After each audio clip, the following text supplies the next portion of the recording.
Did you know that 1 in 200 men alive today, about 16 million, may be direct male line descendants of Genghis Khan?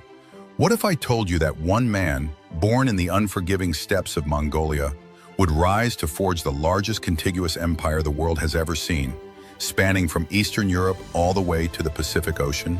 Today we're diving deep into the epic saga of the Mongol Empire, tracing its astonishing journey from the humble origins of a young outcast named Temujin to its dramatic transformation into a global superpower under the reign of Kublai Khan. The year is 1162. In the windswept grasslands of Mongolia, a child is born clutching a blood clot in his fist. According to Mongol tradition, this was an omen of future greatness. That child was Temujin, and his story would reshape the entire world. But greatness didn't come easily. Temujin's father was poisoned by rival tribes when the boy was just 9 years old. His family, once respected, became outcasts, struggling to survive in the brutal Mongolian wilderness. Picture this: a young boy watching his mother dig for roots and berries just to feed her children, all while dodging raids from enemies who saw them as easy prey. This hardship forged something extraordinary. Temujin learned that survival meant more than just individual strength. It required building unbreakable bonds of loyalty. He began gathering followers, not through birthright or wealth, but through his ability to inspire fierce devotion. His first major alliance came with Jamuka, his childhood friend who would later become his greatest rival. The transformation from outcast to leader wasn't just about warfare. Temujin revolutionized Mongol society by promoting based on merit rather than birth. He adopted enemy tactics, integrated conquered peoples into his forces, and created a military machine unlike anything the world had seen. His warriors weren't just fighters, they were a mobile civilization capable of striking anywhere with devastating speed. In 1206, at a great assembly called a Kurultai, Temujin was proclaimed Genghis Khan, meaning universal ruler.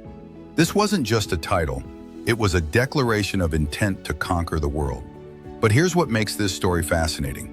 Genghis Khan didn't just destroy, he built something entirely new. The first major test came against the Western Shah Kingdom. The Mongols demonstrated their revolutionary siege tactics, using Chinese engineers and adapting their mobile warfare to overcome fortified cities. This wasn't random destruction, it was calculated conquest with clear strategic objectives.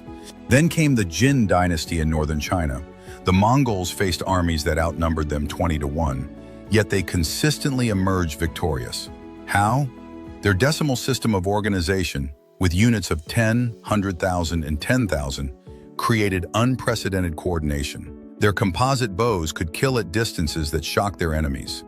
Most importantly, their psychological warfare was devastating. The Mongols would offer cities a choice: surrender and live, or resist and face complete annihilation. Words spread quickly about entire populations being wiped out for defying the Khan. This wasn't just cruelty, it was strategic terror that often caused enemies to surrender without fighting. The campaign that followed was perhaps the most brutal in medieval history. The Mongols systematically destroyed cities like Otrar, Bukhara, and Samarkand. At Urgench, they diverted rivers to flood the city after capturing it. The psychological impact was enormous. An entire civilization simply vanished from the map. Yet here's the paradox. While the Mongols were capable of unprecedented destruction, they also created unprecedented opportunities.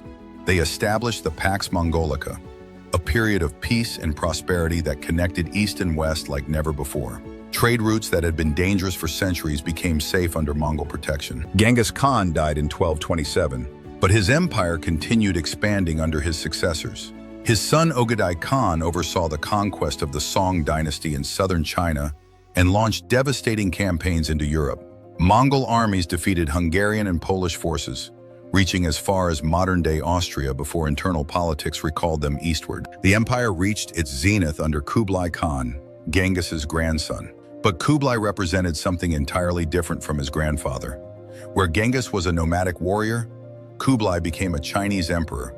He established the Yuan dynasty, built a magnificent capital at Khanbalik, and transformed the Mongol Empire into a sophisticated administrative state. Kublai's greatest achievement wasn't military conquest, but cultural synthesis. He successfully ruled over the world's largest population while maintaining Mongol identity. His court became a center of learning, attracting scholars, artists, and merchants from across Eurasia. Marco Polo's famous account comes from this period, describing an empire that seemed almost magical to European eyes. The Mongol Empire's impact extended far beyond military conquest.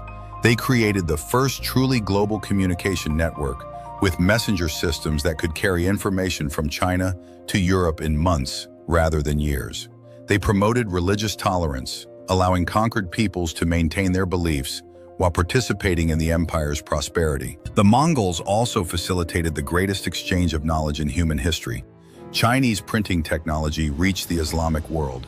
Islamic astronomical knowledge traveled to China, and European textiles found markets in Asia.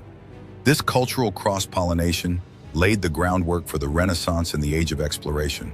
Perhaps most remarkably, the Mongol Empire achieved something no other empire has managed.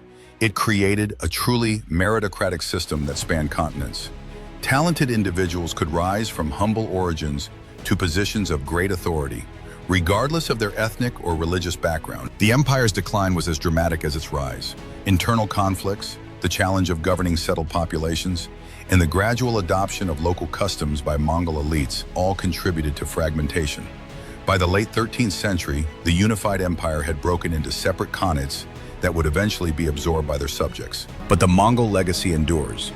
Modern genetics shows that millions of people across Asia carry genetic markers linked to the Mongol expansion. The political boundaries they created influenced the development of modern nations. The trade networks they established prefigured our modern global economy. The story of the Mongol Empire reminds us that history's greatest transformations often come from unexpected sources. A boy born into poverty on the Mongolian steppes became the architect of the largest empire in human history, forever changing the course of civilization.